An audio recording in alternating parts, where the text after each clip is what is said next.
All right, everybody. Good evening, everybody, and welcome to GP Football Fanatics for tonight's live stream of the Week 10 recap and reaction video here for all of you guys. Thank you so much for tuning in. For those who are on at this point in time, I appreciate it. Thank you. I am so sorry. I really was anticipating and I was hoping that I would start by 8 o'clock.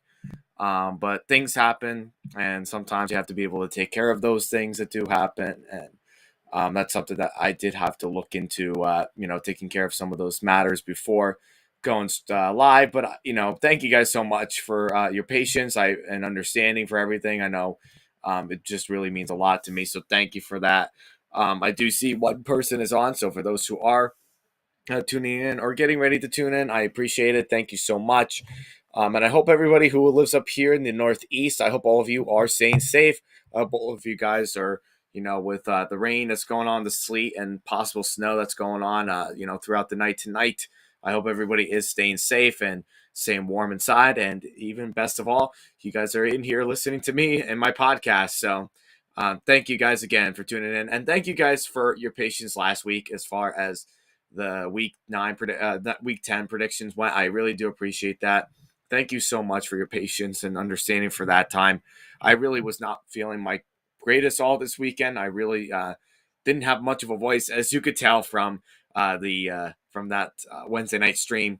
Did not have a voice whatsoever. I was not able to really speak much, so it was kind of shorter than than I normally do my picks for the week.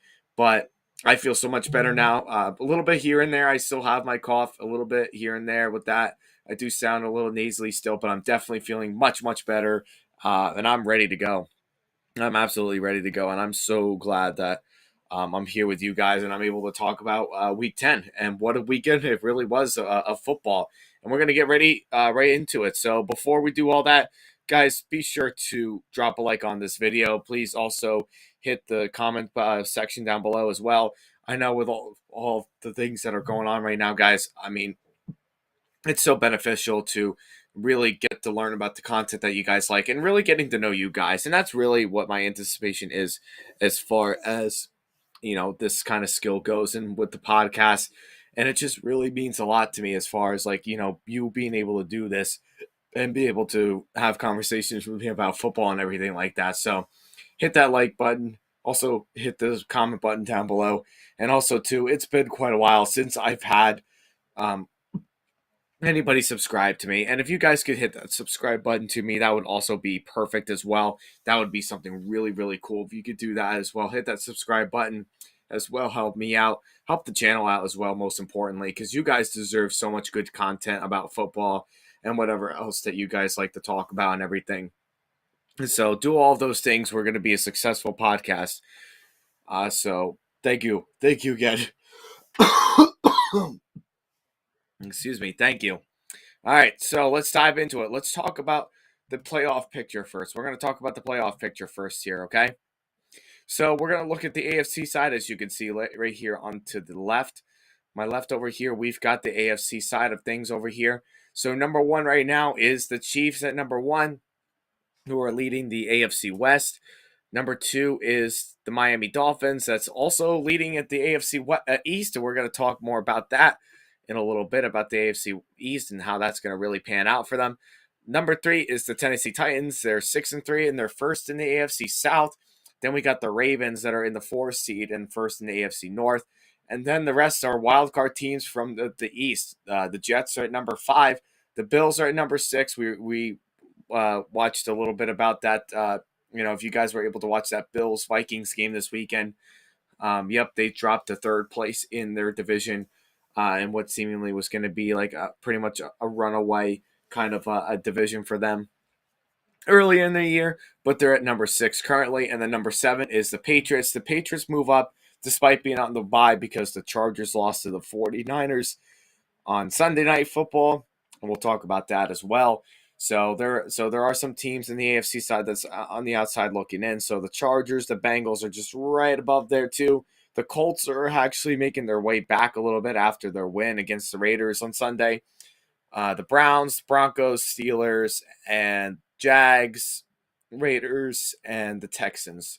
So those are all the teams that are on the outside looking in, and the closest ones right now are the Chargers and the Bengals. So we'll talk about that a little bit in the playoff picture and how that goes.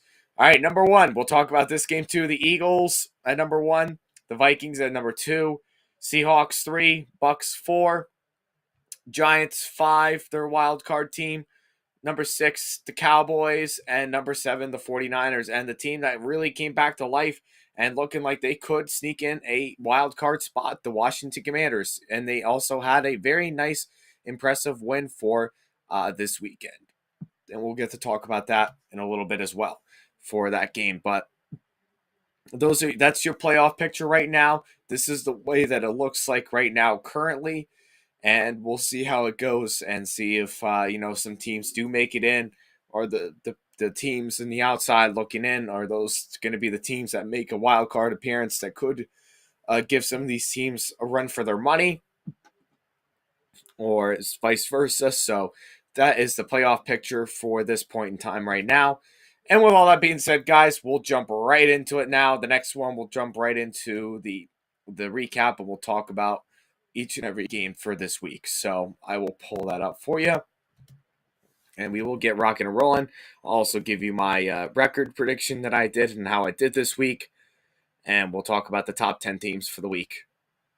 All right, so here we go. The catch. Guys, this might be the catch of the year. The catch of the year. You guys can make that decision. Is this the catch of the year? Or the game of the year, for that matter? We'll talk about it. I think it is. I really, truly think it is. And I'm going to change up. Just going to change something up here. There you go. So that way you guys can kind of see my writing a little bit better. All right, so for week 10, I went 7-7 this week. Around 500, that's not too bad whatsoever. And it brought my overall to 78, 71, and 1. So that is my straight up picks, or straight up predictions record. All right, now we'll talk about the top 10 teams. Let's get right into it. All right, number 10, the Giants. The Giants are at number 10. They had a nice, satisfying win against the Texans. I don't believe it was really the greatest win for them of all time. I think they really should have blown out the Texans a lot more than they did. But nonetheless, nice win for them. It was good for them to see how they turned out and everything. The defense played fine. Saquon is a beast. And he could, and they're actually talking about as far as how is he going to do for this year, how he's going to do, for next year and all that, and maybe a contract extension. That would be something that would be really special for him. Number 9 is the Patriots. The Patriots had a bye week this week, but they're at number 9. They're still at the top 10 for a lot of reasons, because they're in the playoff run right now with everybody else in the AFC East, and they're one of the most trustworthy teams in the AFC that I think could make a run in the playoffs, specifically mostly in the defensive side of things. Their defense is still very good, very underrated. A lot of teams don't really understand how well coached the Patriots teams usually are, given with what they've got. So they're still at number 9. That might that might change later on. This might change for going into week 11. Then you got number 8. You got the Jets. The Jets also had a bye week, but the Jets are definitely one of the best defenses right now in the NFL, especially mostly with the run defense. They have a tough run defense. Great linebackers, great corners, secondary players. The defense is all over it, guys. The defense has got to be one of the best right now in the NFL. Offensively, they can run the ball. They can run the ball a little bit, but they do struggle a little bit offensively, specifically mostly going towards Zach Wilson and how he does and how his play is. But they're at number 8. Number 7 is the Dolphins. The Dolphins are still really, really good. They're a very impressive team in terms of offense. Their offense is very unstoppable right now. And despite with the teams that they have been playing, like defensively, I still think I don't think there's really any other good matchups defensively for the Dolphins that can really match up well with like players like Tyreek and Jalen. But yeah, offensively, this team is just really scary. And even with the addition to Jeff Wilson, also really helps this team really show its true potential the best. So Dolphins are at number 7. This is the first time I believe I have the Dolphins in my top 10 this year. And it could potentially stay that way too. And they're leading the AFC. But yeah, the Dolphins are they're actually a pretty good team right now. They're actually a much better team than I really have given them credit for this year. They do struggle a little bit defensively, which we'll talk about a little bit, especially if they're talking about like this huge playoff run, maybe Super Bowl run or whatever. Then number 6, you got the Bengals. The Bengals are still a very good team. I don't care what anybody says. I don't care what the news media says. I don't care what the critics say. I don't care what the herd has to say, or Shannon Sharp or Stephen A. Smith. I don't care what any of them say. The Bengals are still a good team. Look at the team that they have around them, even without Jamar Chase. Even without Jamar Chase, you still got T. Higgins that can cover in as your number one receiver. Uh, for a lot of teams, they could really kill for to have a number one receiver like T. Higgins. He's still very good. Tyler Boyd is stepping in big for wide receiver 2.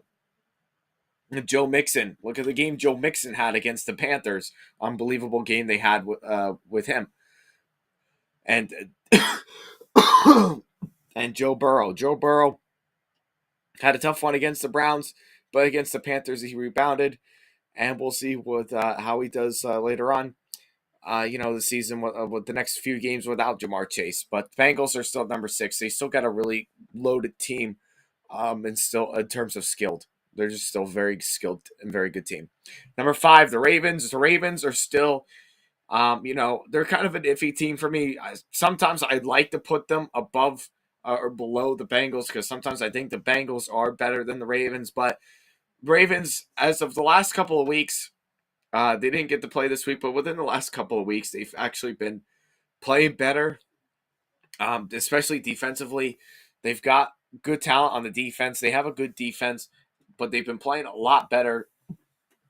They've been playing a lot better football within the last couple of weeks. That makes them really good and really keeps them, this team like around and relevant into the postseason.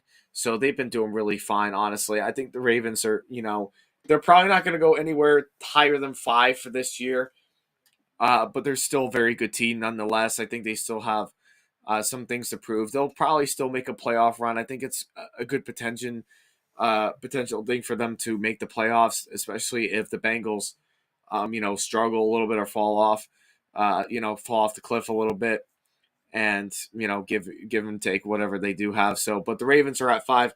Number 4, I was really not expecting the Bills to drop to number 4, but after the loss, this Sunday, yeah, they dropped to number 4. They had the game in the bag. They really let this game slip away, and it was just a ton of second half mistakes that really, prevented them from staying at the number 1 spot. But yeah, the Bills are at number 4. I still think they're a very good team.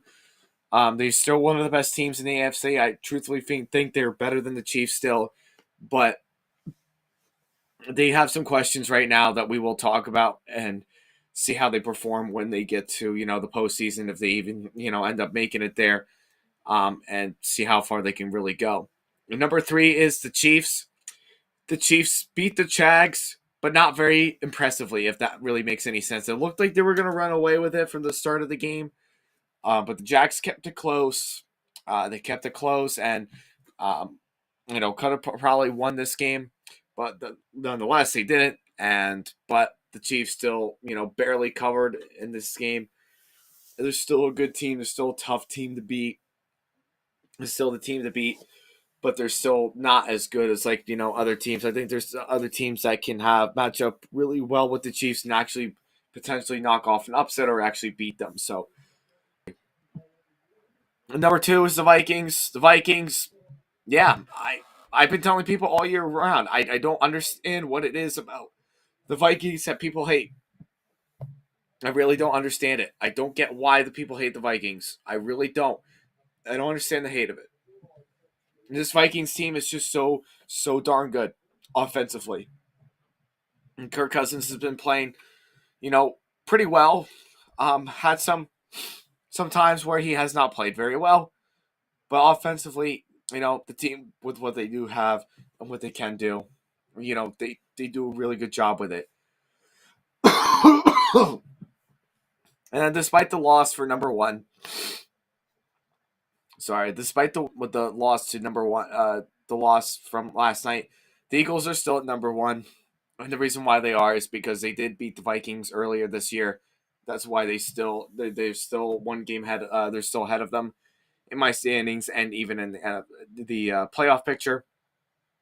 The Eagles are still a better team than people than I really thought they were going to be. I really didn't think they were going to be this good, but they've been playing well. I do give them credit there. I think they're a better team than what I was giving them credit for throughout the year.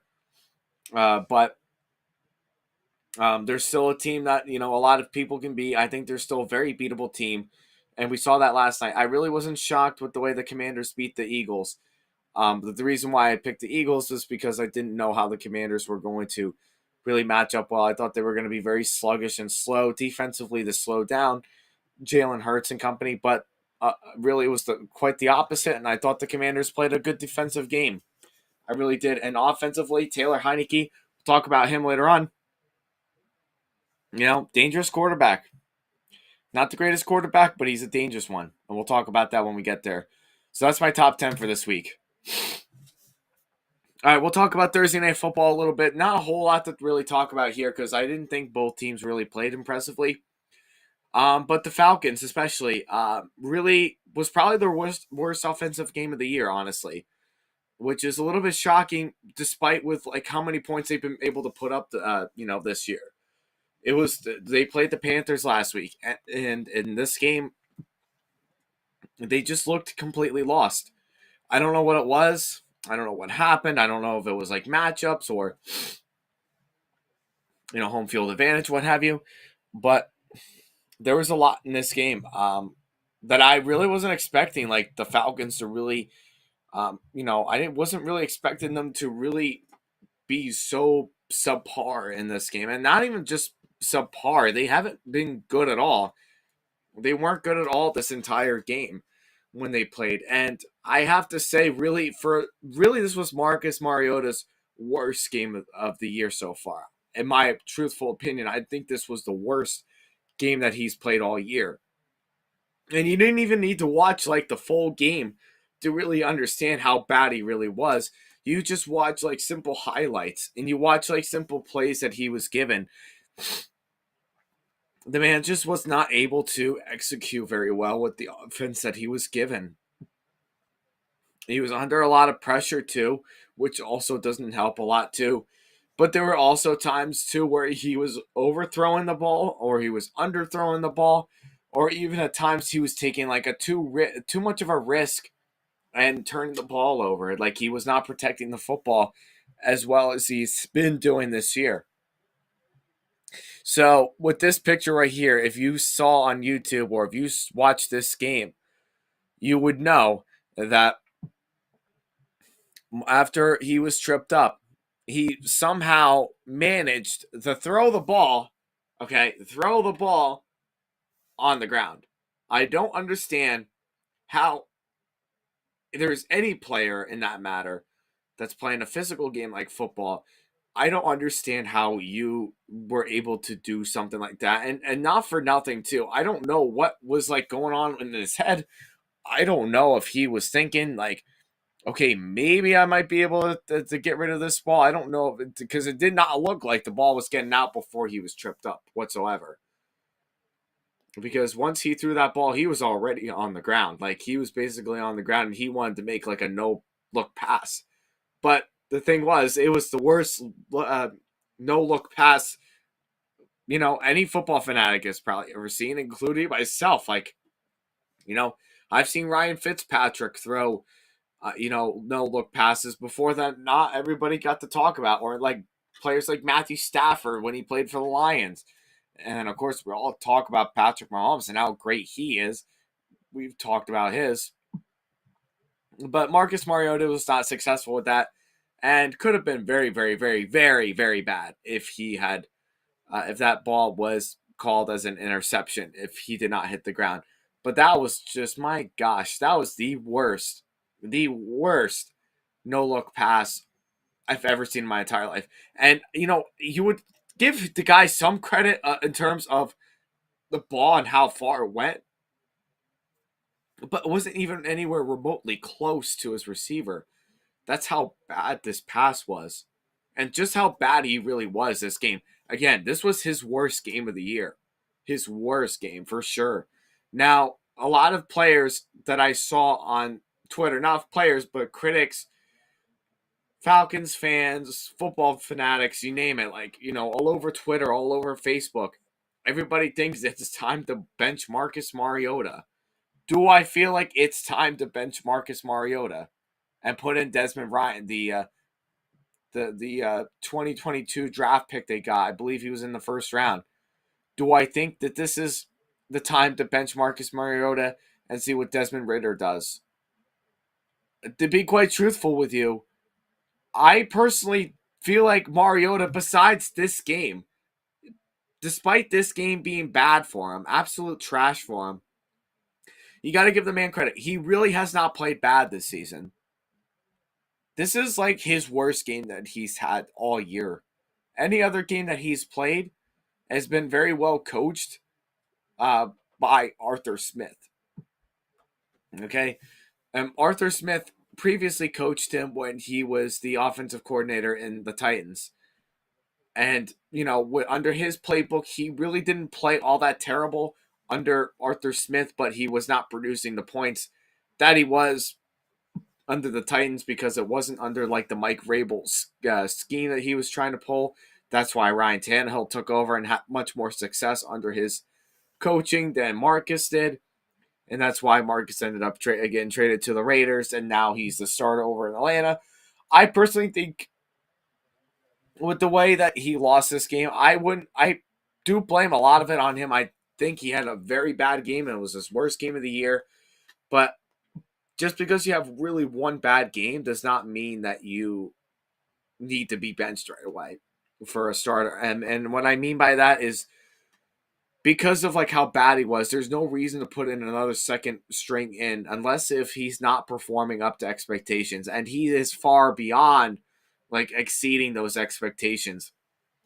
Nobody thought that the Falcons, including myself, and I will admit it right here, right now on JP Football Fanatics, I was not anticipating Marcus Mariota to have the season that he was having. I was not expecting this team to have 4 wins right off the bat already. I was not expecting him to have be 4-6 at this point in the season and potentially have a playoff, a potential playoff run here, or even let alone maybe even a title in the NFC South. Like, these were things that like were unheard of and things that you probably would think would not have happened this year. But the fact of the matter is Arthur Smith is good for Marcus Mariota. And not just that he's good for him, he also knows how to work around Mariota, and he knows how to understand like the scheme that he does well under. Like, we know what Marcus can do. We know he's very good outside of the pocket. We know he's a great, outside of the pocket passer. We know that he can scramble around and get some yardage and, get out of harm's way on his feet. We know he can scramble and run very well. And that's something he's always been very good at. Even in his Oregon days, we always knew that was something he was always very good at. But the problem was he wasn't just like he was a different kind of quarterback. He's not like a Jared Goff. He's not like a Kirk Cousins. He's not like Geno Smith. He's not so much of a system quarterback.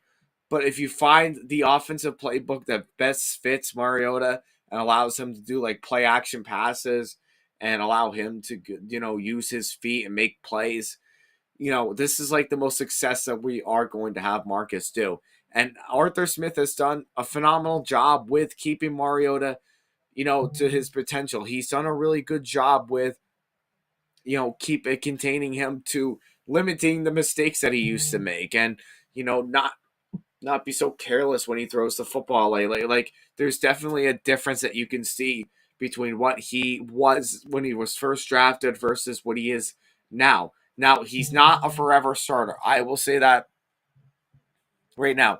He is not a forever starter. He's not a franchise quarterback, But what he can do for you, and a similar trait of what the Raiders had used for him for 2 years, has had a lot of success with him.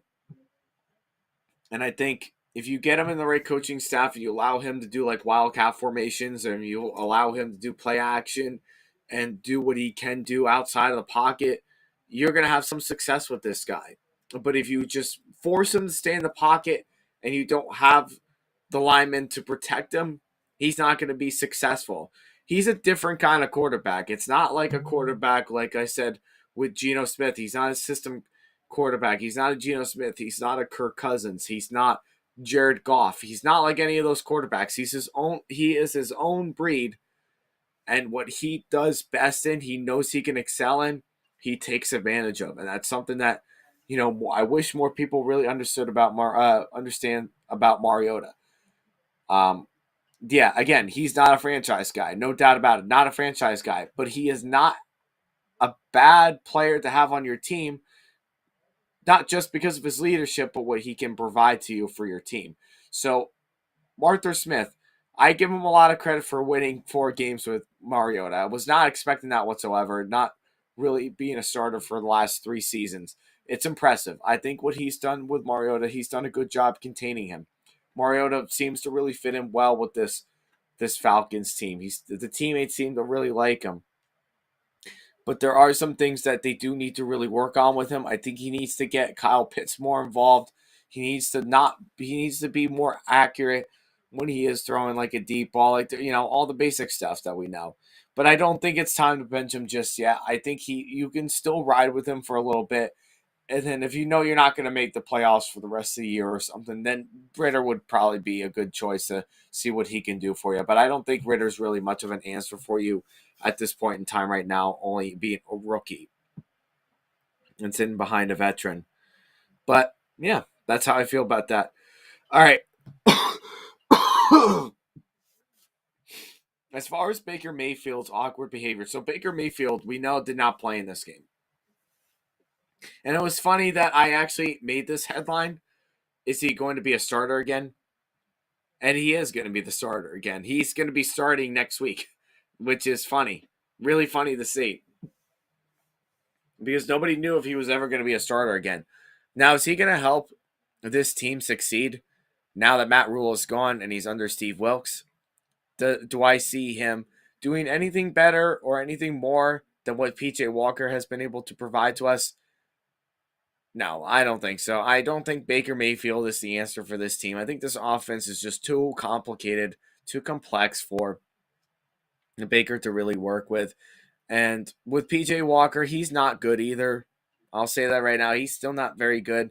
Even with the moments that he has had, he's had some moments. But no matter who you really put in a quarterback, I think the offensive line just needs a lot of help.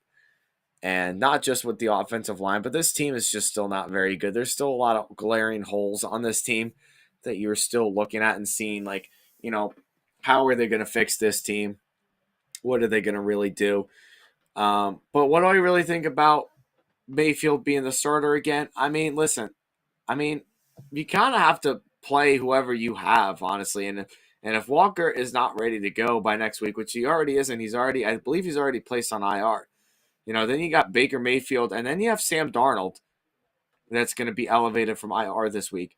So you already have like 2 former first round 2018 quarterbacks that were drafted in the NFL. Both in the first round. With Mayfield being the first and Darnold being a third or fourth, something like that. I think he was the third one picked. It's interesting. But yeah, we'll see how he does. But I don't think he's really going to do anything better or anything more special than what PJ Walker is doing right now. I really don't think so. And what do I think about his awkward behavior with headbutting players? What do I really feel about that? I don't really care, to be quite honest with you. The reason why I put this on here is because, like, every news media, everybody was talking about it and, like, was quick to bashing Mayfield for doing it. And I'm just like, who really cares if he is doing this? Like, yeah, it's probably not the best idea. Probably, like, the quickest way, as Al Michaels called it, the quickest way to get into concussion protocol. Yeah, probably true. But the guy the guy does like to win. He really loves the sport of football.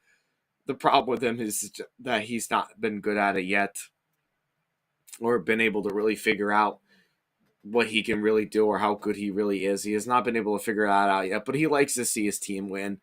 And you got to give him, some respect there that, playing for the Panthers, you're not starting right now. At that time, you know, you got to give him credit. You got to give him credit for that. And at least he is emotional. At least he wants the team to win and be successful, and what have you.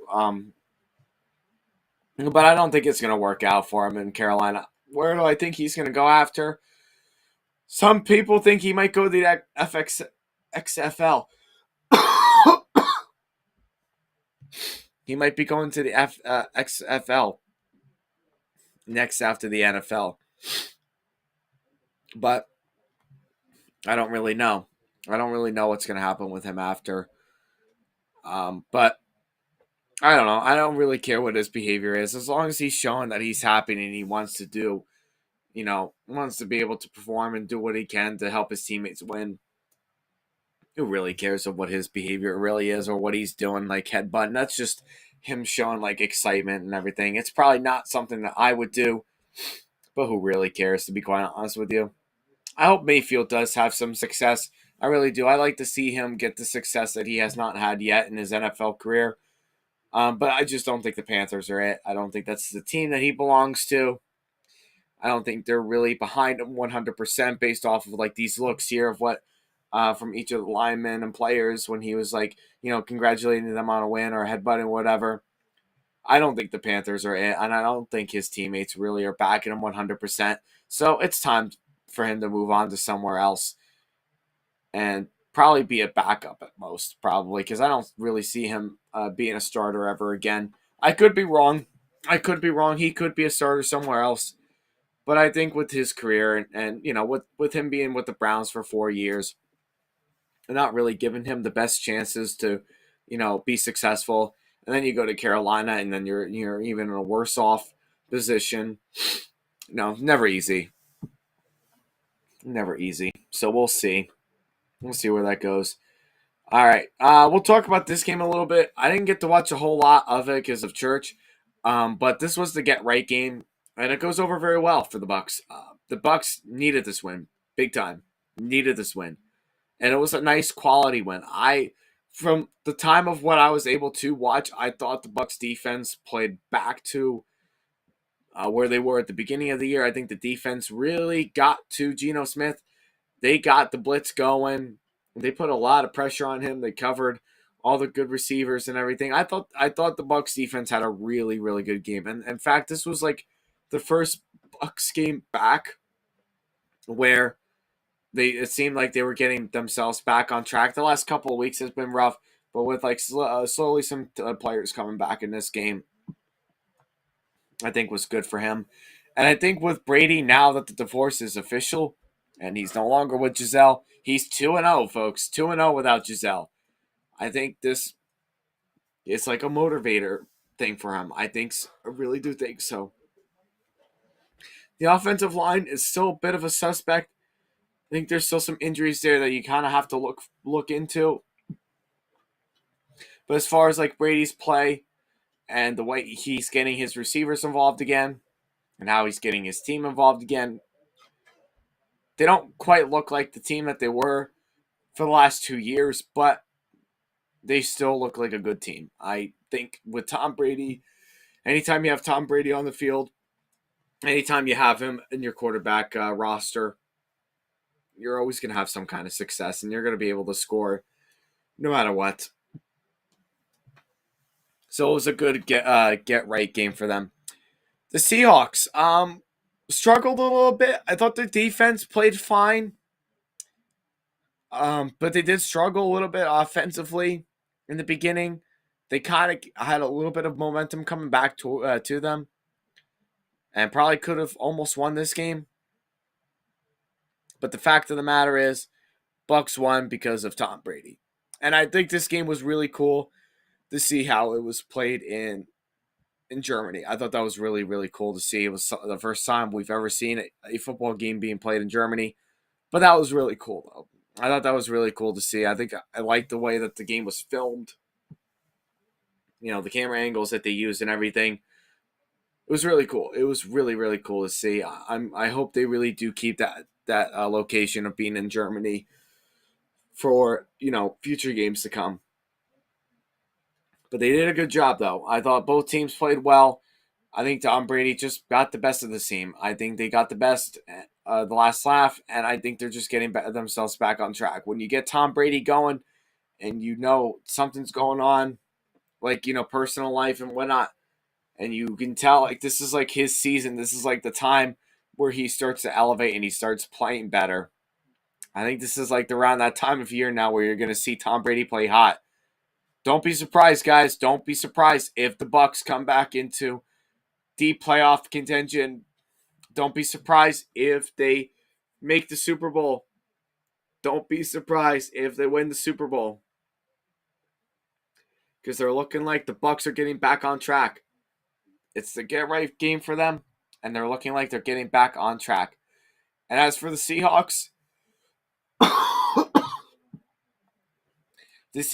yes, they are a lot better than what people were giving them credit for this year. I would definitely give them that. But I think they're more like a team that could be like a one and done deal. I'm not sure how they would really do against like, some real quality teams. In the playoffs, like I don't know how they would do with like who else? Who could it be? Like the Cowboys maybe. They already beat the Giants once. I don't know how they would do against the Cowboys. I don't know how they would do against who else? I don't know how they would do against the 49ers. Like some teams that are kind of like, up to their level a little bit. I'm not sure how they would kind of perform a little bit. Yeah, they've had some nice wins and whatnot. But at the same time, there also been some bad wins for them that kind of, got them a little bit touched. But we'll see what happens. We'll see what happens there. But I think the Seahawks, I think they're a good team. They're a feisty team. They're going to win in any given way. But I don't think they're a legit playoff team that can get you to like a Super Bowl or a deep playoff run. In that matter. All right, next. You got Justin Fields and the Chicago Bears. I still want to know how they lost this game. I don't understand whatsoever how they lost this game. Okay? They were up by like 2 scores. They were up by 2 scores. Justin Fields throws a pick six, that got the Lions right back into this game. And sure enough, the Lions ended up winning by a point. So I'm just trying to understand, like, how did the Lions win this game? Like, congrats. I mean, I'm happy that the Lions won. I like the Lions. Don't love them, but I like them. I think they're good, a good feisty offensive team. I think, this was a good win for them. Good for them. I'm happy that they won. But I'm not happy with the way Chicago played. Offensively, yeah, Justin Fields was like, he didn't do anything really passing. He only rushed for 20 less yards than he did in passing. That's not good. As a quarterback, that's not good. You have the most rushing yards of your whole team. You've got 2 other running backs of Khalil Herbert and David Montgomery, and you outrushed them both. Like, what's that all about? And you outrushed them both, like, combined. You had more carries, you rushed for them more, and you scored 2 touchdowns on the ground of it. Like, what in the world? And then you still find a way to lose. You still find a way to lose this game. I blame that Justin Fields is not the passer that everybody thought that he would be.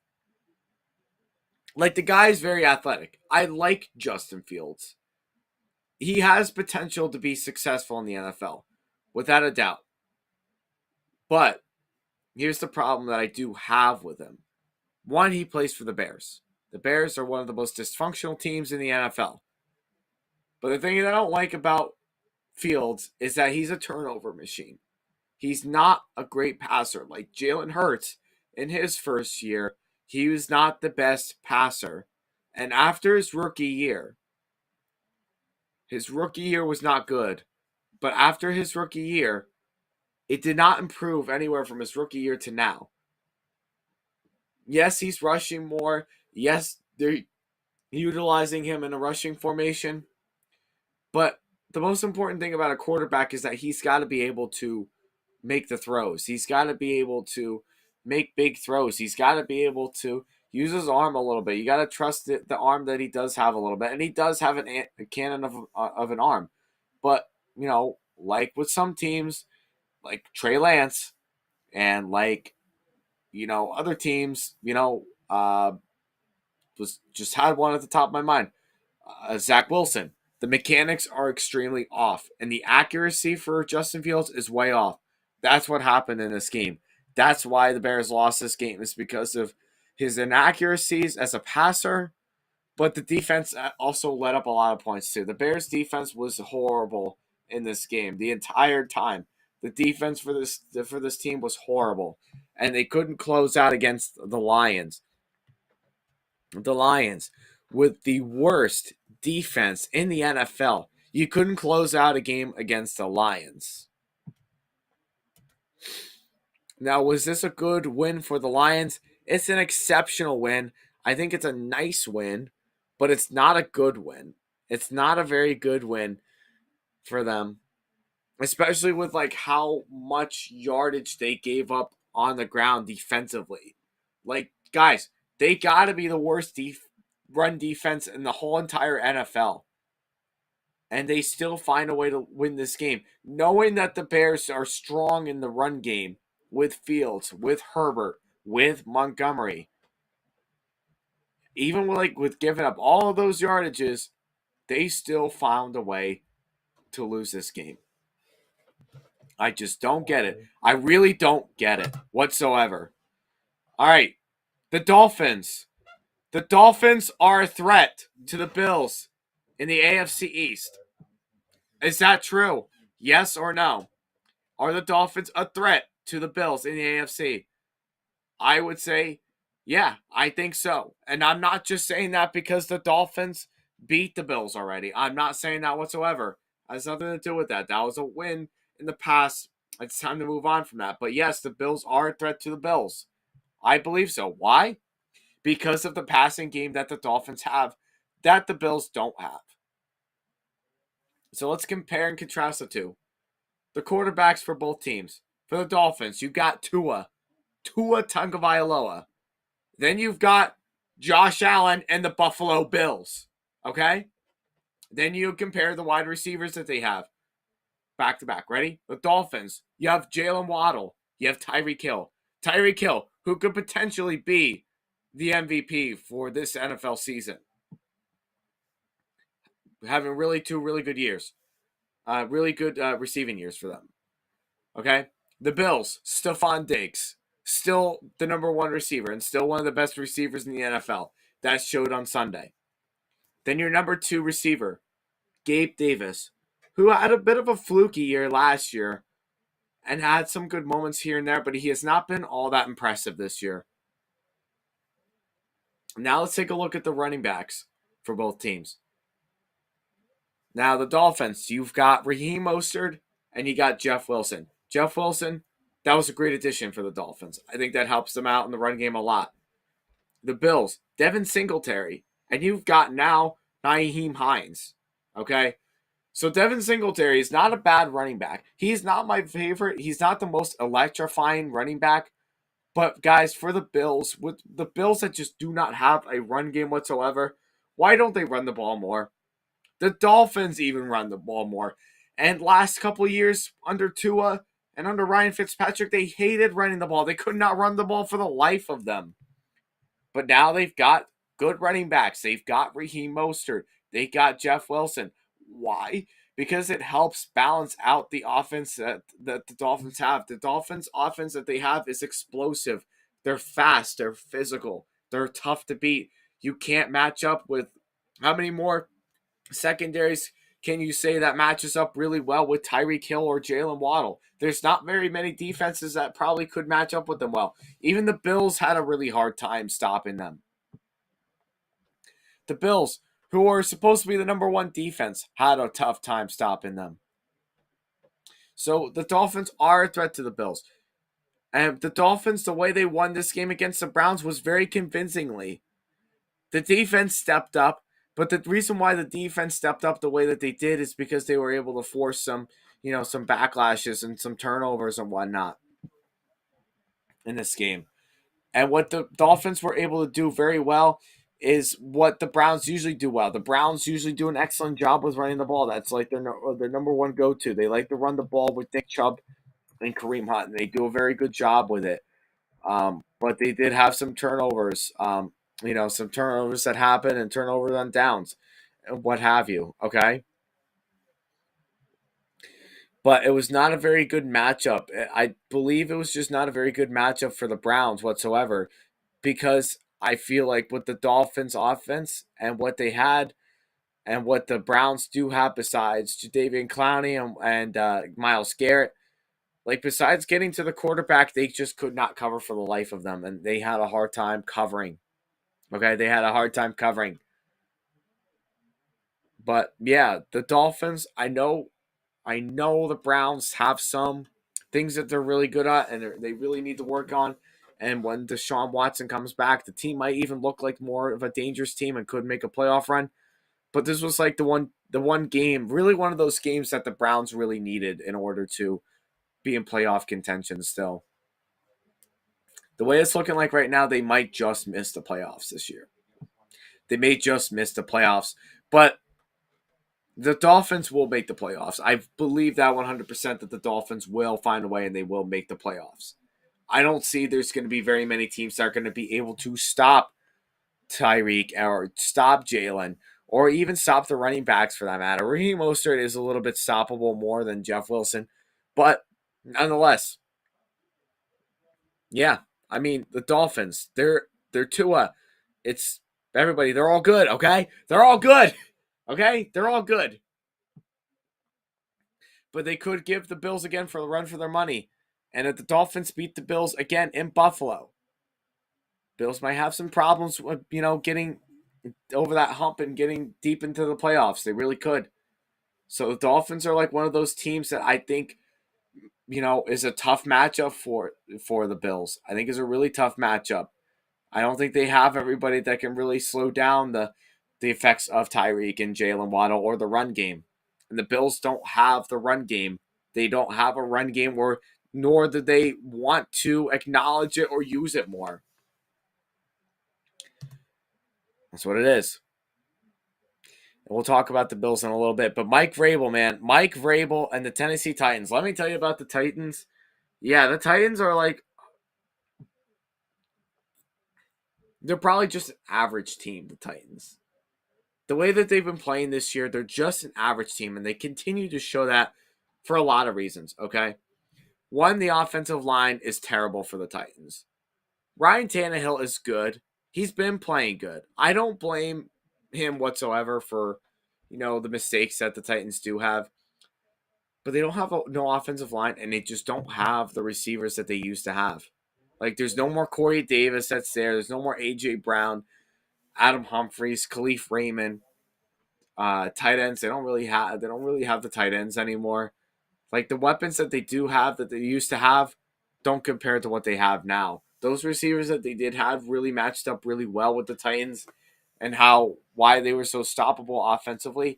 And look at what they do have now. Like, I couldn't even tell you all the names of the receivers that the Titans do have. Like Traylon Burks, someone that they traded up for just to get him in place of A.J. Brown. Haven't seen him really do anything big yet. Wes Booker-Keene, again, not the greatest receiver in the world, but had a fluky game and did really well. Okay.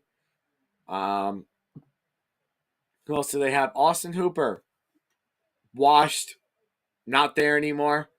The offensive line, washed. They're all older now.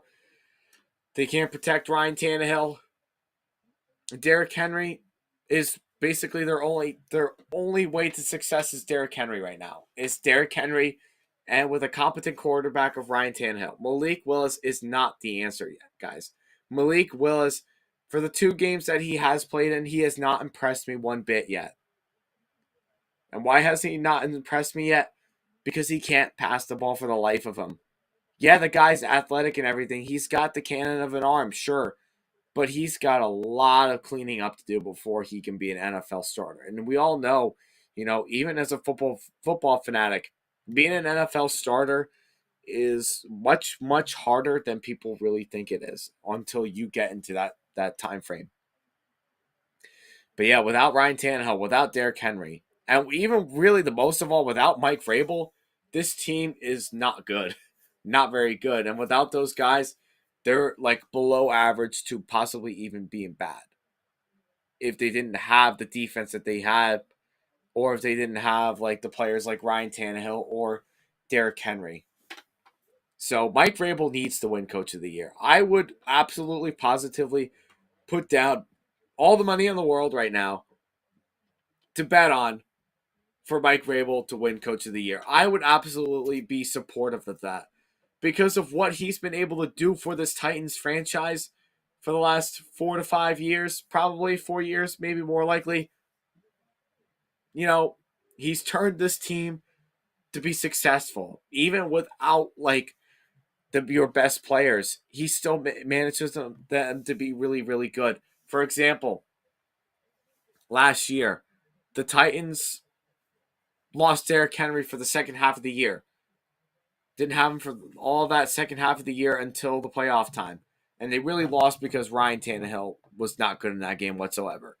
But the moral of that story was without Derrick Henry, without your number one running back, and you having to go for like Adrian Peterson for like 2 games, and then you go into Dante Hilliard, whatever his name is, going from different running backs, A.J. Brown being in and out of the lineup, Julio Jones in and out of the lineup, Ryan Tannehill played basically every single game. And for them to be number one in the AFC last year, the number one seed at 12-5, and to get as far as they did with the divisional round, they just got the first round bye. But for them to get a divisional round game and they lose to it, I mean, listen, guys, that was expected that they were going to lose that game against the Bengals. I thought that was going to happen right away. But the moral of the story is, with the team banged up and with the minimal talent that this team had last year, they still managed to win games. And it's because of Mike Vrabel. It's because of this coaching staff. And if anything, if the Broncos were taking close notes of this game, they probably would be in the Titans' shoes more often if they were able to learn from Mike Vrabel.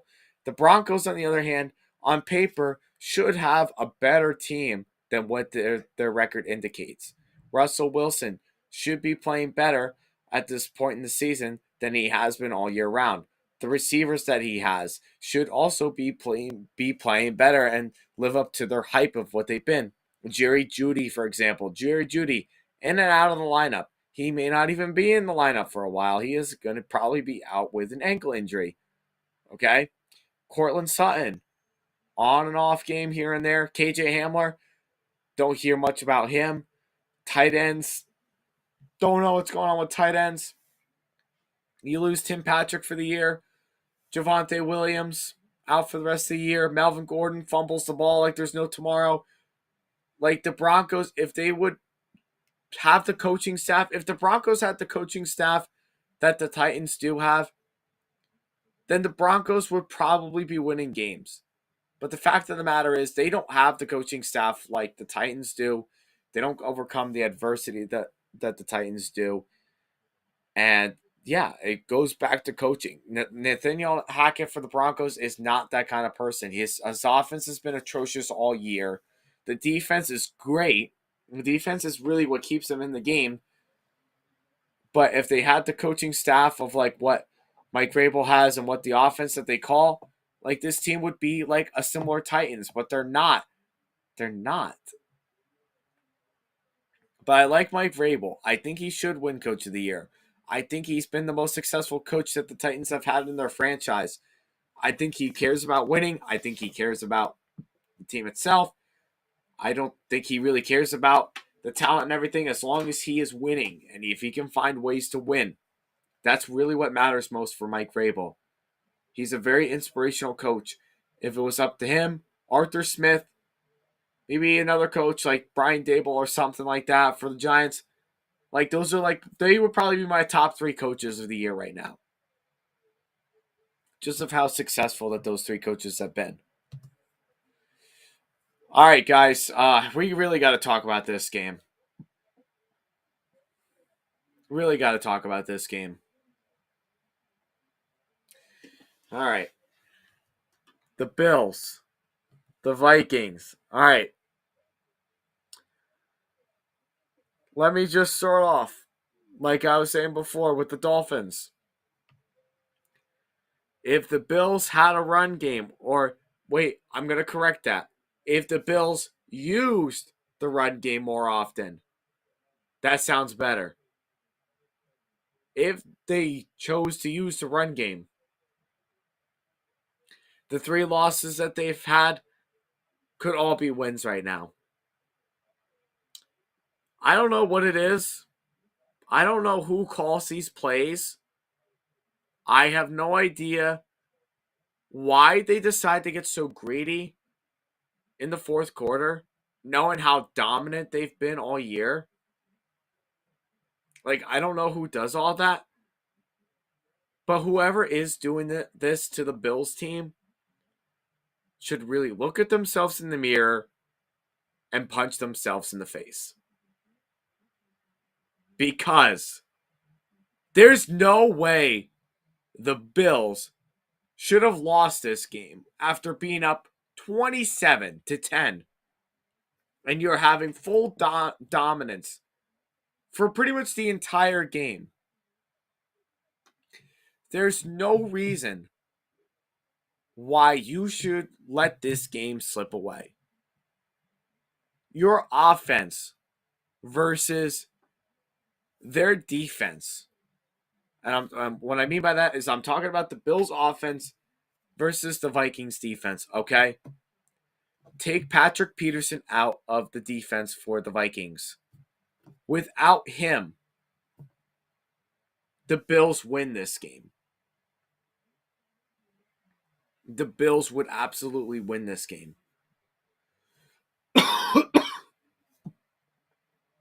And why do I say that? Because the Bills, for this entire game, and goes with the Vikings too, were able to do whatever they felt like doing to this defense. Running the ball with Josh Allen, great. Passing the ball left and right to Stephon Diggs, to Gabe Davis, and to whoever else. Dawson Knox, maybe for a play or two. Okay, great. We know you can pass the ball. But wait, how do you close out these games? Run the ball. The Bills refuse to run the ball. And they need to start running the ball. Guys, at one point, this game was 27-17. So Vikings score a touchdown. I'm looking at 4th and 6th. 4th and 6th or 4th and 5th, whatever it was. They're already deep in the red zone, okay? So, on 4th and 5, you're up by 10. Do you or do you not take the field goal? Or do you or do you not go for it on 4th down to put this game out of reach? To be up further. You've got to take the points. They decide to go for it on 4th down. And what happened on 4th down? Josh Allen throws a pick in the end zone to Patrick Peterson. That drove the momentum of the Vikings to come all the way back and score a touchdown. Okay? Then you're talking about, well, fast forward after, like, within the final 2 minutes. The Vikings come storming back. The Vikings broke. They absolutely shattered the Bills' secondary with the passing game. Like this pass right here on like a fourth down conversion, a very long fourth down conversion. Justin Jefferson completes his catch with a one-handed catch. I have no idea how he caught this ball. No idea how he caught this ball. So a new set of downs. The Vikings are also doing whatever they want on the Bills defense. They absolutely positively exposed them. Okay? Then you go all the way down and you're at your own goal line pretty much. Okay, Dalvin Cook after that, Dalvin Cook drops a touchdown pass that he could have walked at him for a touchdown easily. Okay. So you can be forgiven for that. That was just not a very good play on Dalvin Cook. He should have caught that ball. So you go for Kirk Cousins to do a quarterback sneak. Some would say that he got in. Some may argue that he did not. I personally think they made the right call. The refs made the right call and was short. So he was stuffed at the Bills' own goal line. So great defensive play for the Bills. That's awesome. That's phenomenal. Okay? So when they turned it over on downs, all the Bills had to do was just get out of the end zone. All they had to do was just get out of the end zone. And even that, personally, I would have just taken the safety. I would have not had any problems with taking the safety. But what happens? They fumble the ball on their own goal line. And the Vikings score a touchdown. Off of that fumble. Off the Josh Allen fumble. That's the second turnover in the fourth quarter. So the Vikings go up by 3. The Bills absolutely positively march down all the way down by the field to get into Vikings territory, okay? Regardless of whether or not Gabe Davis caught that ball or not, it's very hard to overturn that. So I understand why they didn't overturn it. But the Bills decide at that point to go ahead, we'll kick the field goal. We're deep enough in, we'll go into overtime. Okay, that's fine. That is absolutely fine because you don't want to take any risk of turning the ball over and you lose the game right there and then. I get that. That's fine. But the point of the matter is the Bills were able to march down the field whenever they wanted to, and they probably could have easily scored a touchdown on the Vikings secondary if like some of those things did not happen. Then you go into overtime. Again, the Vikings easily could have gotten a touchdown. Easily could have gotten a touchdown in overtime and they would have already won the game. They go for the field goal. Okay, again, they're doing whatever they want on offense. The Bills do whatever they want on offense. They expose the Vikings defense. The Vikings can't stop them whatsoever. Okay, so they're down 33-30. Then you go into like the last minute of the overtime period. Josh Allen drops back and tries to get the ball to, it looked like it was Gabe Davis for the touchdown that would have won them the game. Instead, he did not see that coverage going in, and Patrick Peterson went in and intercepted that ball, and that ended the game for that. So, the moral of the story is that we learned about the Bills is that there's a lot of things they got to learn. We've learned about the Bills. No, number one is the defense is horrible against good teams that they match up very well with. Number two, Josh Allen threw this ball. I love Josh Allen. I really do. But Josh Allen threw this game away for them. and coaching staff too. Sean McDermott, whoever was calling the plays for this game, absolutely positively threw this game away. Like, crumbled up the paper and threw it in the garbage can with no problems. Horrible. Another thing is is the Bills. They have no run game. You got to establish a run game here, guys. That's how you close out games. If they would have had the run game going, if they would have continued running the ball with Devin Singletary and not have to rely so heavily on Josh Allen, then they win this game. They win this game easily because the Vikings defense couldn't stop the Bills to begin with. They were doing fine with running the ball to Singletary. That's not the worst thing in the world for you to run the ball with Singletary. Not the worst thing in the world. Use him. Use the run game as much as you can because they're not expecting you to do it. And I will be sure of it to tell you right now that they could not stop it. They could not stop the run. They could not stop the pass, but they especially could not stop the run. Even when Josh Allen was running around and getting big yardage and everything, they couldn't even stop Devin Singletary because Devin Singletary got 2 touchdowns out of it. They got to establish the run game. And to be quite frank with you, I would not be surprised if Sean McDermott does end up getting fired this year at the end of the year. Because for the last 4 years or so, you have every opportunity to have a good run game, to establish a run, and you still refuse to use the run game. You got to start using the run game, guys. If you want to close out these games, you want to be able to manage the clock, you want to manage like play calling and everything like that, then you guys got to get yourselves right. Got to get yourselves right. Now, for the Vikings, this has to be the best win of Kirk Cousins' career, and it's got to be probably one of the best wins in franchise history. So I give the Vikings a lot of credit. Did they play good in this game? Probably more towards the second half. I think the second half was their best football that they played in this whole game. But they showed momentum. They showed encouragement. They showed fierce. They showed everything that they needed to get through and win this game.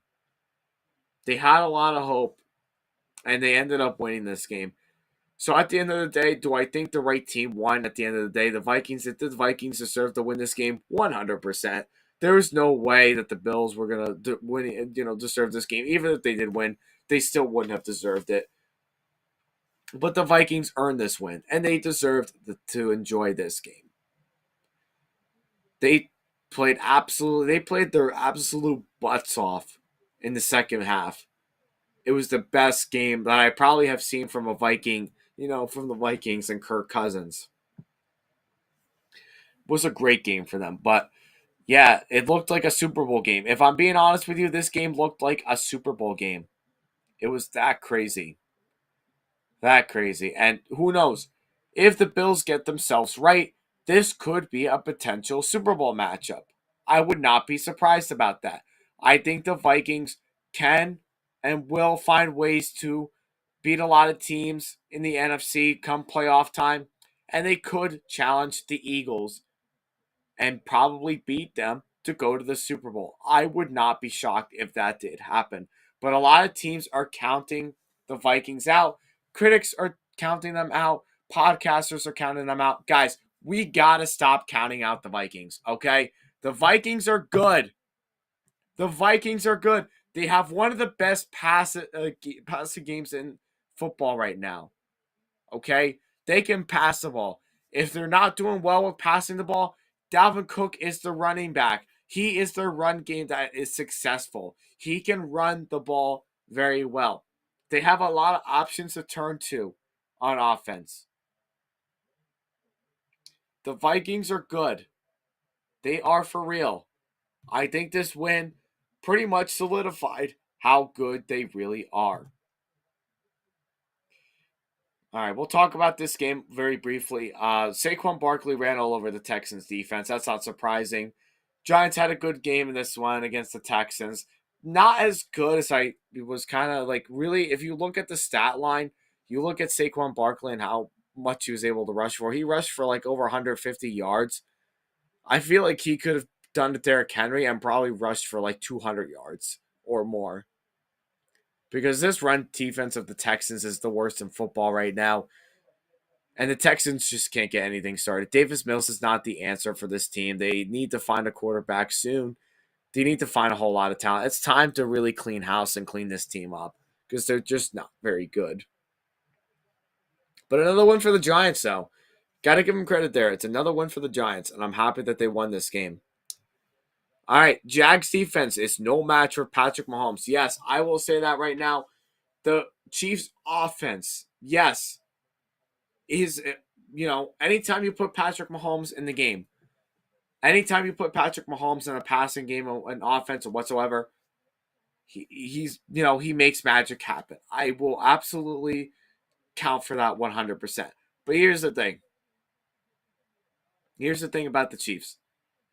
They do make a lot more mistakes, and they are easy to figure out after a while once you study on this team and seeing like how they win some of these games. And what I mean by that is that when you and what based off of my own personal way of watching football, okay, when you put a lot of pressure on Patrick Mahomes, when you blitz Patrick Mahomes, it seems that Patrick Mahomes plays better when he's under pressure, when you blitz him, because he can make like those hurry up throws where he can find like some wide open receiver somehow, trying to run 20, 30 yards backwards, like about to get sacked to make a positive play out of it. And the Jags defense just does not match up well with the Chiefs whatsoever. And I kind of figured that would happen, that the defense would not be very good for the not be very good um, for the Jags in that case. I just didn't think they would match up very well with the Chiefs. Offensively, I think they would have had a lot more opportunities to score a lot more points if their offense just didn't make all the mistakes that they make. The Jags, without the mistakes that they make, they're a pretty tough team. They're a tougher team than you think. If they don't make those mistakes, Trevor Lawrence makes a lot of mistakes. He still makes his rookie mistakes. I don't blame all of that on Trevor Lawrence because he is still in the learning process. He's had some good games this year. He could live up to expectations when he was first drafted. But when you play for Urban Meyer your first year, you're going to be set up for failure right away. Okay, no matter who's at quarterback or who your teammates are or whatever, you're set up already for failure if you have Urban Meyer being your coach. But this team just has like good talent. Like they have pretty underrated talent with obviously Travis Etienne, one of the best running backs in football right now. I give him a ton of credit for what he has done for this team. You look at Christian Kirk, he's a pretty solid number one receiver, pretty good receiver for them. Then you got Marvin Jones. Then you got Zay Jones. Evan Ingram. Yeah, Evan Ingram is kind of a bum here and there. I'm kind of glad that the Giants don't have him anymore. He's kind of a bum. But he's been manageable. He's been serviceable. I think Lawrence has done a pretty good job trying to get him involved too. And when he has gotten involved, he's done well with it. But yeah, they just make a lot of weird mistakes for this Jags team. And it's not like I've watched a whole lot of Jags games this year, but just based off of like podcasts and based off of like highlights, like if they could limit like all those mistakes of like turnovers and like, off scripted plays, like this team could be pretty unstoppable almost. They could be like the 2021 Bengals or the 2020 Titans, 2019 Titans probably and 2019 Ravens. Like they could be that kind of superior team where they could be really hard to beat and hard to stop. And they have the coaching staff to do it. Doug Peterson is a pretty good coach. I like what he has to offer. I think he's brought some momentum to the team this year. He's put, a fire under their butt a little bit just to really see like, you're in the NFL, guys. This is what we do. We got to play better. But there's just so many mistakes the Jags make so many mistakes, and not for nothing, the Chiefs make more mistakes now than they've really had within like Patrick Mahomes' first 2 to 3 years in the league. Like the Chiefs make a lot of mistakes too, but not enough people really realize the mistakes that the Chiefs make because they're so minded blinded by what Patrick Mahomes can bring to the table. That's why they don't bring enough of those mistakes that the Chiefs do make. And they make a ton of mistakes. And if the Chiefs don't make those ton of mistakes, they could easily score 40 points a game or 50 points a game if they don't make those mistakes. But they get slowed down very easily. And I think the Jags defense can learn to slow down, can really learn to slow down the Chiefs. And they were able to do that in the second half a little bit to get the game a little bit closer to where they were. But those early mistakes that you make defensively and those early mistakes you make offensively to prevent yourself from having those successes, it's very easy to really figure out what you're going to do and be able to beat you. And that's what the Chiefs do. Once you once you make like big mistakes, if you make like a big mistake and you mess up like a play or two or something, like the Chiefs come back and they will beat you in any given way. They will come back and they beat you.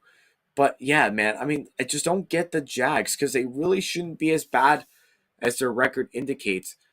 But at the same time, too, some of those games that they've lost, and they've lost a lot of one score games this year, a lot of them, yes, they rightfully did deserve to lose some of those games because they just didn't finish games. They don't finish games and they don't outperform of what they're expected to do. Like that's what the Jags is. That's what their team really is. They're not a horrible team, but they just cannot close out games. But yeah, this Jags defense just got beat up by Patrick Mahomes the entire game. Passing the ball was no issue for Patrick Mahomes, minus maybe one pick. But yeah, they just could not stop anything that Mahomes was able to give this team. Is what it all really boils down to. All right, I'll talk about this game a little bit, but T.J. Watt came back into the game and he was able to beat Andy Dalton and the Saints. Quick thoughts about this game. Steelers, yeah, I don't know how they won this game, but if I got to really make the decision on how they won this game, it's all on defense.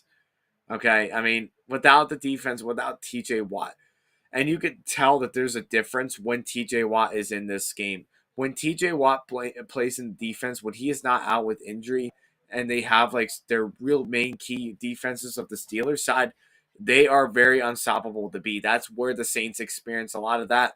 That's where Andy Dalton struggled with and turned the ball over a few times.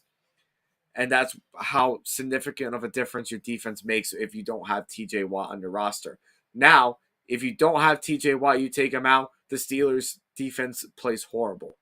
But TJ Watt is back. It looked like he had a pretty nice solid game back with the Steelers. And he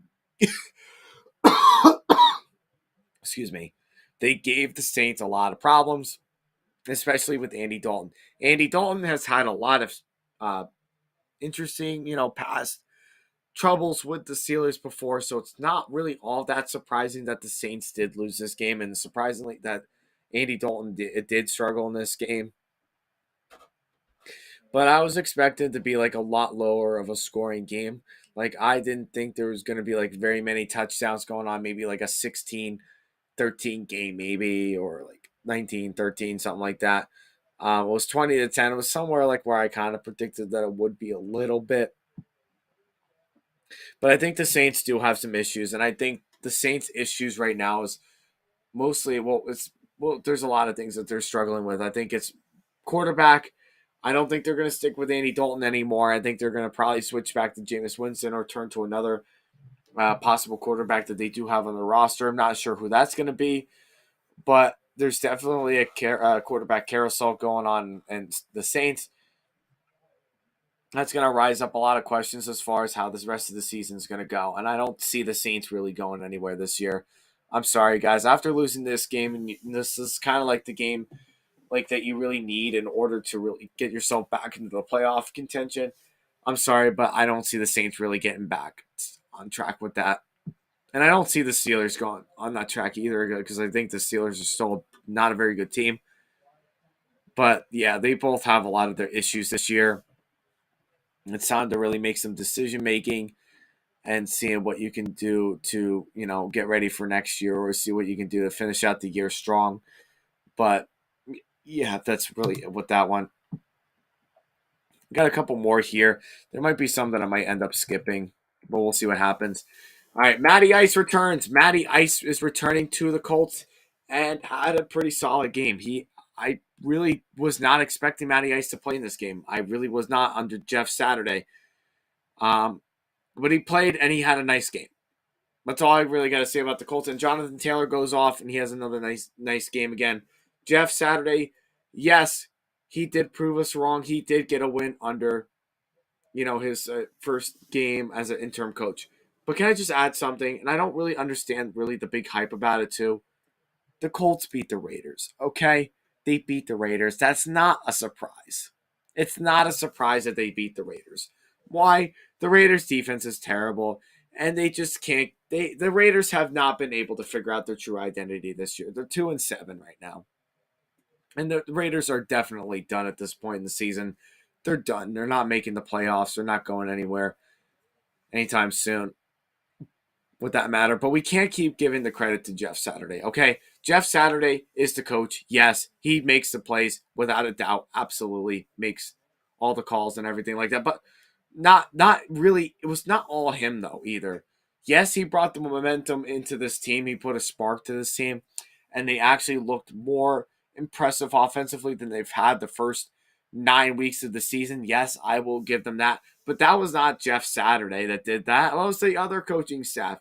And when you bring back Matt Ryan, that probably also sparked something too, that they were probably like, okay, we have a veteran quarterback back into the lineup. Now we can probably start talking about how we're going to have success. Maybe we can probably have a chance to win this game and maybe put ourselves back into playoff contention. Those things are probably things that did happen.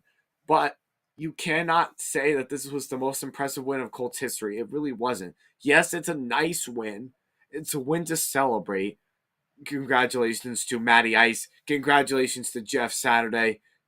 Congratulations to Jonathan Taylor, Michael Pittman, Paris Campbell, and your defense, Stephon Gilmore, for stopping that pass to Devontae Adams at the end of the game. Okay, that's great. You beat the Raiders, though. That's not very hard to do. Not hard to beat the Raiders. It's not hard to stop Derek Carr. It's not that hard to stop the run game. It's not that hard to really outcoach the Raiders. Okay? Listen, I like the Raiders. I do like the Raiders a lot. Okay? The Raiders should not be 2-7. They should be winning more games than they've won this year. Okay? I will be the first to admit that. They should be winning more games than 2. They should be at least maybe 4. Maybe even 5 games they could win. Maybe even 5 games they have the potential to win some of those games. But guys, the Raiders defense is what kills the Raiders day in and day out. Outside of Max Crosby, everybody else is bad. Chandler Jones, washed. Okay. They don't have the secondary to make good coverages. Like, the Raiders defense is just so bad. It shouldn't be that hard to beat up on the Raiders defense. And the offense of the Raiders, there had been some questions this year about play calling and everything like that. I will agree with that. It's a new offensive scheme under Josh McDaniels. I agree with that, yes. And I know Derek Carr, and I like Derek Carr, but he has not really adjusted well to this new offensive playbook. And if I was the Raiders and I want to refocus on like the franchise and what I'm going to do for the franchise, I think it's best to move on from Derek Carr. And I think that's what the Raiders are going to finally do. They've been saying it for the last few years, but I think this is like the final straw with Derek Carr. I think this is the time where you do let Derek Carr go and you let him go somewhere else and you build up from scratch. Because the talent that the Raiders do have, outside of like Devontae Adams and Josh Jacobs and Darren Waller, who gets injured a lot, but he's still a very nice player to have. Hunter Renfrow is good to have in the slot. Like, you know, they're not that bad of a team. But there's a reason why they're 2-7. There's a reason why they're 2-7, and it's because of the defense that lets up too many points, and they don't execute well enough on offense, and they have not been able to click very well with the offensive playbook that Josh McDaniels has in store for this team. And it's a dysfunctional mess. The organization itself is dysfunctional. Like, guys, let's just think about it for a second. How many good years have the Raiders had in like maybe the last 10 to 20 years after their very, very last, Super Bowl appearance? That was in 2002, and it was a horrific one under Rich Gannon when he threw like 5 interceptions. Outside of like that very last Super Bowl appearance in 2002 where they lost to the Bucks, like this team has had not much success afterwards. They have not had success. Maybe Derek Carr was maybe one of their more better successes. He's had some nice seasons, but the players that they have drafted end up getting cut or released after they start for some time, or they end up going to jail like Henry Ruggs. Like the Raiders just don't have a lot of luck that goes on their side. And the organization itself does not help with their cause. It affects them in a negative way. And it's a shame. It really is a shame with a franchise that was once good, like way back in the day, and looking at it in the 21st century now have not done anything since then. It's pretty sad. It really is very sad to me. So I don't know what the Raiders are going to do. I mean, I know for a fact they're done. There's no question about that. I don't see them really winning any more games after this.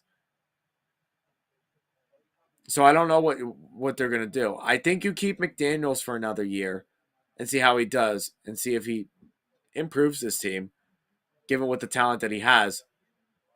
But I think it's time for Derek Carr to go. And I'm sorry to say it.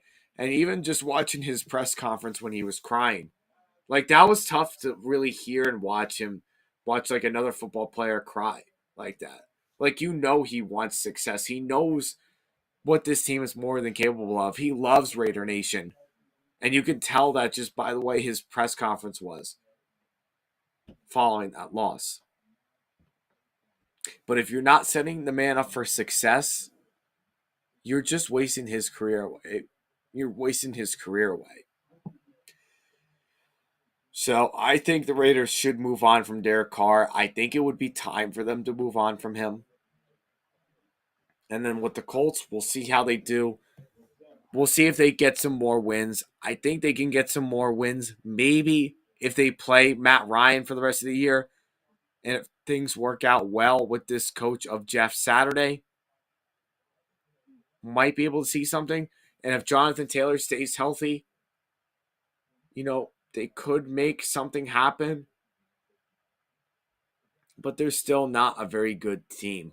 Like, I just don't think they're that great of a team. They may be better than the Raiders, but not by a whole lot, though. Defensively, yes. They're up by quite a bit in the rankings of, power rankings in the NFL. I would say that for sure. But there's not that much that separates between the two teams. All right, real quick for this one. This is going to affect the Rams for the rest of the year. Cooper Kupp is injured. They just announced today that he has a high ankle sprain and he's undergoing surgery. Therefore, Cooper Kupp is going to be out for the rest of the year. The backup quarterbacks played for both teams. Colt McCoy for the Cardinals and John Wolford, I think that's how you say it, for the Rams. Rams are done. Cardinals, I don't think they're quite out of it yet. They might look like they're coming back to life a little bit. Might try to push a playoff run. I don't think they're going to make the playoffs. But I think the Rams are done. I think their season's done. Without Cooper Kupp, Who else do you turn? Who else do you really turn to? Tyler Higbee, maybe. You don't have Odell Beckham anymore. I don't know who else you would really turn to with that. Yeah, Rams are done. Rams are done. This was an impressive win. The Aaron Rodgers and company, the Packers. Yes, I thought it was a nice win. Again, just like with the Bucks, it was a get right game, and that's what the Packers did. They got themselves right, and they ended up getting themselves back on track to beat the Cowboys in convincing fashion. Actually, I thought it was pretty convincing. I thought it was pretty impressive, just given the fact of how good the Cowboys defense has been playing for this year. And the Cowboys pass rush has been playing very good all year round up until this game. I think this was their worst defensive game of the year. Yeah, I mean, it's good for Aaron Rodgers. It's good for the franchise.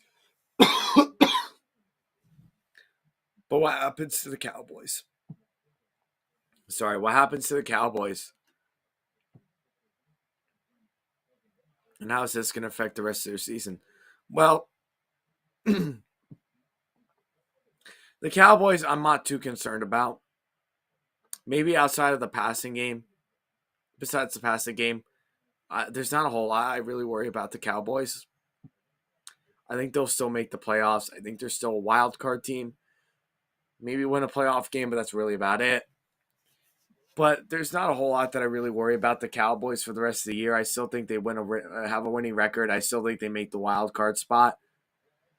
I think this loss was kind of more like a fluke for them, and they just kind of lost to a team that they were heavily favored by Vegas to win this game.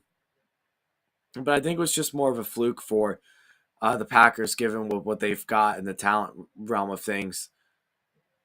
Um, Christian Watson was more involved in this game than he really has been all year, which is good. The running game was more involved. Aaron Rodgers made some. He felt very confident. He felt very comfortable with the plays that he was throwing to and throwing that ball deep. He trusted his receivers, and that's why they won this game.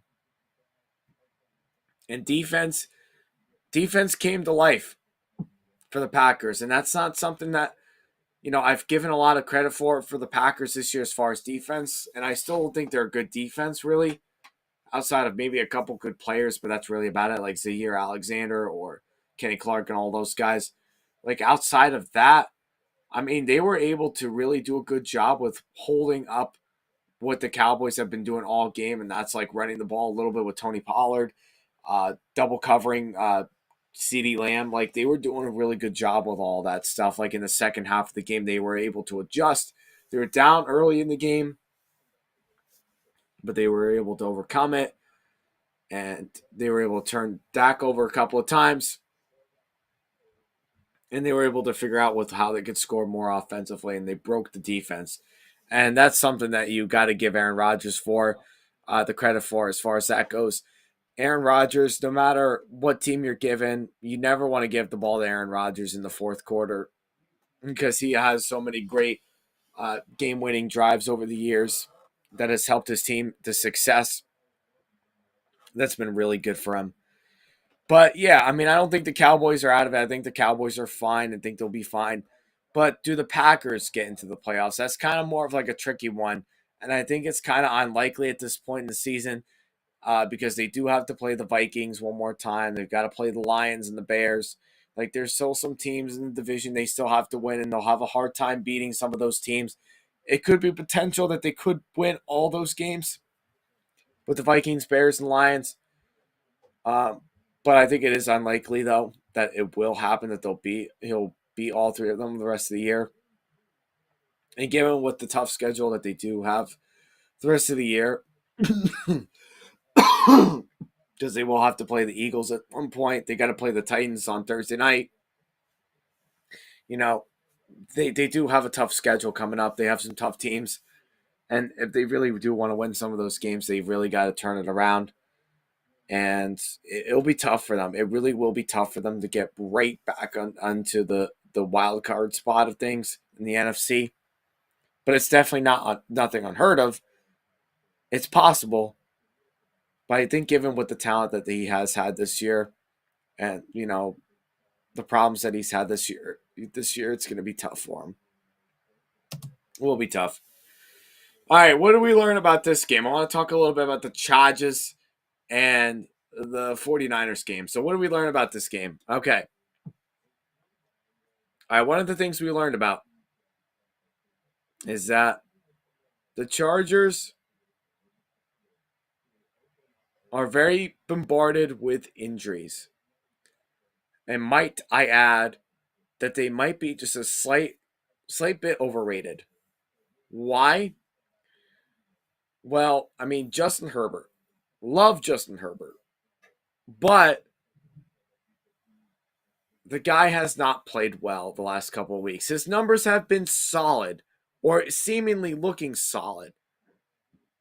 But when you watch the Chargers play and when you have him in fantasy football and what have you, and you watch like last night, Sunday night's game, just given with what he has around him, with the limited talent that he has around him right now, due to like injuries outside of like Keenan Allen and Mike Williams,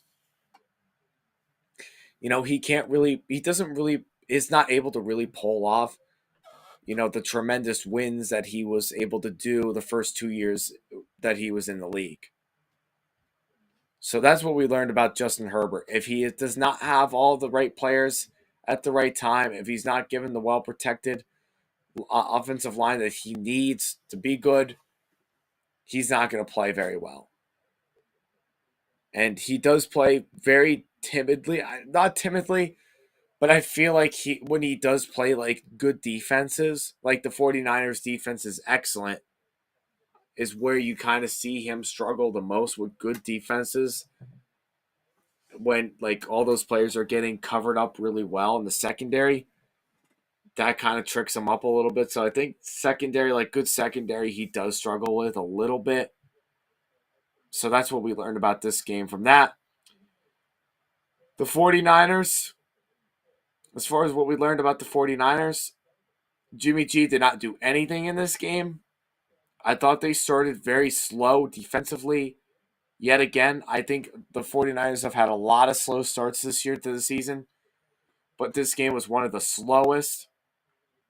Defensively, it looked like the Chargers, after that first play, they were going to run away with the game pretty much or struggle all night. But the 49ers continue to start games slow, but end up winning at the end of the game. And that's something that they've got to change up a little bit.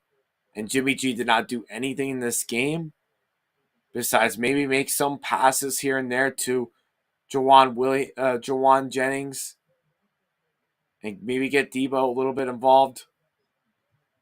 But the rest of it was all Christian McCaffrey, Elijah Mitchell, Jawan Williams. That's pretty much what it really was, and defense. That's really all it was about the 49ers. And what was another thing that we learned? Oh, yeah, the Chargers defense is not very good. But I will say, and I do give them credit where the credit is due, I thought they did really well. I thought they did a really good job with limiting with what Christian McCaffrey does normally. And I think they were able to stop the run well at times. At times, they did a good job with figuring out the run and stopping it. But they also let up a lot of yardage, too, on the ground. But they played serviceable on defense. But there was a lot about these two teams, though, that we learned about in terms of that with roster, with offensive line, defense, how well matched up they were on defense. Maybe coaching too. I think Brandon Staley's coaching was much more conservative. I was kind of shocked of how conservative he really was this entire game. I figured they were going to go for it on fourth down way more often than them punting it, which they punted a lot in this game. I thought Brandon Staley performed a really conservative game plan, which was surprising. And Yeah, I mean, there's a lot of things. I could go on all night talking about what we learned about the Chargers 49ers game. A lot of things that we learned about. But the two California teams that want to make it to the top, that want to get in the playoffs, they want to get another Super Bowl ring here and there. But they're both kind of, in some ways maybe overrated a little bit, and they're gonna have a hard time later on in the season once they really do play like teams like up to their potential. Like the Chargers got to play the Chiefs next week, or the 49ers have to play the Cardinals. That's a team that they've struggled with the last couple of years. Like some of those games, like when they play good teams, they struggle. Both of them. When they play really good teams, they struggle. And when they win games, their both teams are not very impressive when they win, especially the Chargers. And that's very weird to say because even with the Chargers, when they've lost games, especially like 2 years ago when Justin Herbert was first drafted and he became the starter after Tyrod Taylor was out after that time frame. Like they were very impressive then with Justin Herbert throwing so many touchdowns and throwing for passing yards and going like for the deep ball every single time than they are right now. And that's very odd to say. You would think it would be the same exact thing, only on the winning end of things, but it's not. It's the complete opposite. When they were losing, they were impressive, but when they're winning, they're not. If that makes any sense. And that's kind of like the 49ers, too. They're kind of similar in that own way, only the 49ers are way more conservative normally than the Chargers. Along with Jimmy Garoppolo, we know he's a clock manager, time manager. And given with the defense that he does have, helps him win a lot of these games.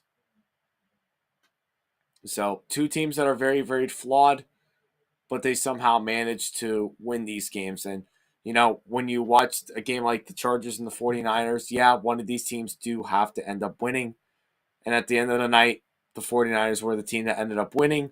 Why? Because of coaching. It was because of coaching. All right. Let's just, before we end this, we got to talk about the last game of the night, the Eagles and the Commanders.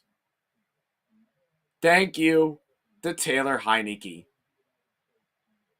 Let's thank Taylor Heinicke for beating the Eagles. Of what he's been able to do for this Commanders franchise this year. Okay? A team that was hopeless. A team that nobody thought was going to make the playoffs except me. Except me. The beginning of the year. I always told people that they were an underrated team that could beat you. Maybe some may consider it a dangerous team. But when you got Taylor Heinicke in, that's when the dangerousness comes in. Carson Wentz, when he was playing in it, maybe had one or two good games.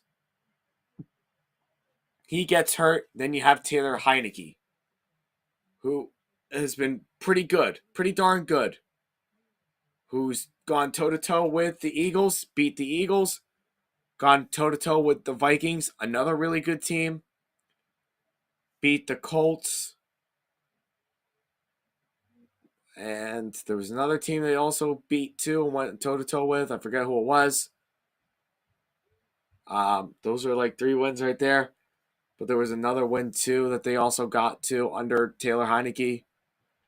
Or maybe those were just the 3. Yeah, I think they were just the 3 because Carson Wentz got wins against the Bears and the Jags. Okay. But yeah, Taylor Heinicke, is he a great quarterback? No, he's not a great quarterback. He's probably at most an average to a not bad quarterback.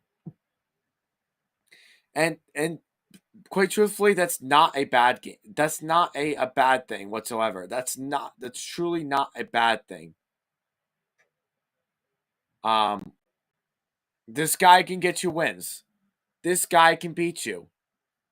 We've seen him go toe to toe with a lot of teams before. Like, for example, Tom Brady and the Buccaneers in that 2020 playoff game We saw how that went. And he went toe-to-toe with that. And it was a good game for him. I thought he played well in that game. He had some really good games last year, too, that people seem to forget about. He's not the greatest starting quarterback for you. He's not the greatest of all time.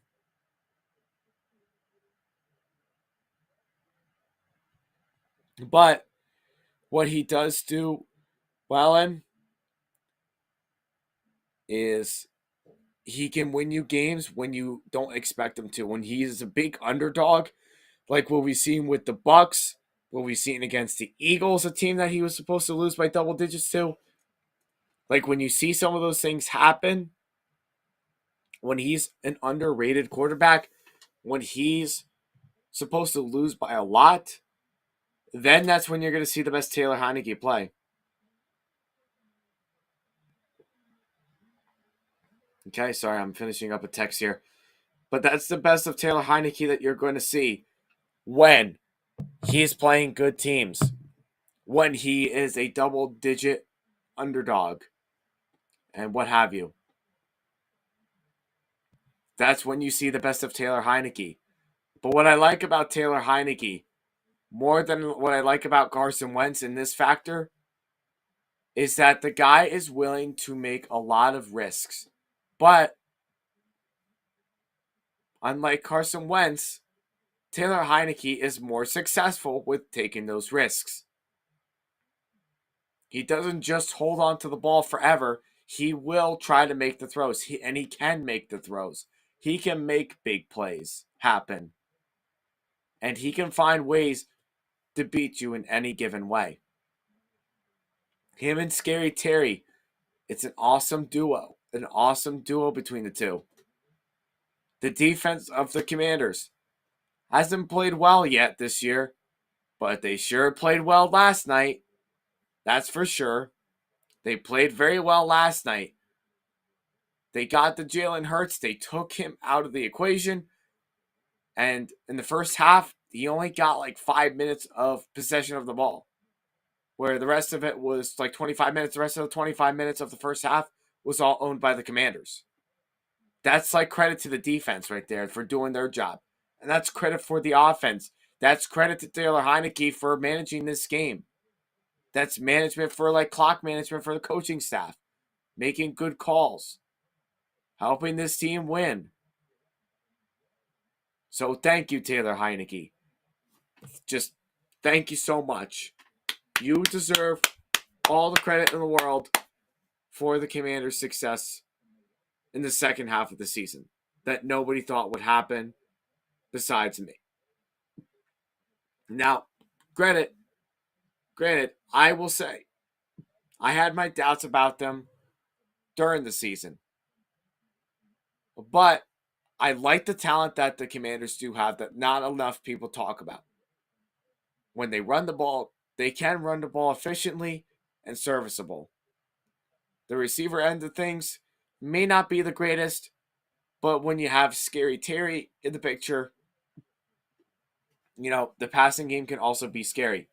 Defensively, yes, they have not shown how scary good they could really be, but defensively, when you look at them, they should be like a top 5, top 10 unit.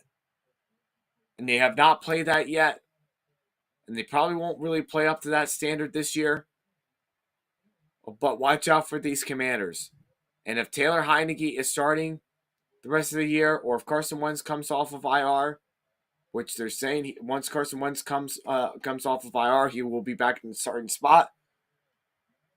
But I'm telling you, Taylor Heineke is the guy that's going to get you to the playoffs, at least a wild card, or at least he will help you with that. Because what this guy brings to the table, what this energy he brings, and what big plays that he can make with this team, it's all wonderful to see. It's all very wonderful to see. And with all that being said, that concludes my Week 10 NFL recap reaction video for each of the games this week. I know we were almost 2 hours in. I apologize for keeping you guys on for so long, but at the same time, but at the same time, I'm so appreciative for what you guys have been able to do and being able to stay into the game as long as you possibly can. So I thank you for that. Thank you so much. And without further ado, before we close off this video, please be sure to drop a like on this video. Let me know what you guys like about this video and what you would like to see more of by dropping the comments down below. Guys, I need your help. I really need your help. I want to be able to provide more content to you, but I can't do that until you guys do all those things of liking, hitting the comment button down below, and having conversations with me because I want to know what you guys are thinking. I want you guys to give me some of your content of what you would like for me to talk about. Also, too, if you could, also hit that subscribe button, hit the notification bell. Anytime that I, excuse me, anytime that I go live and you hit that notification bell, you will get to tune in to anything that I go live on or I post new content on. You guys will be the first ones to be notified and you will be able to watch them once you're notified that they're uploaded or on live. So please like, comment, subscribe.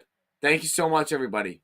I hope you all have a blessed night. This is JP Football Fanatics, and we are all saying peace out. We will see you all next time. Thank you, everybody. God bless. Have a great night. Thank you.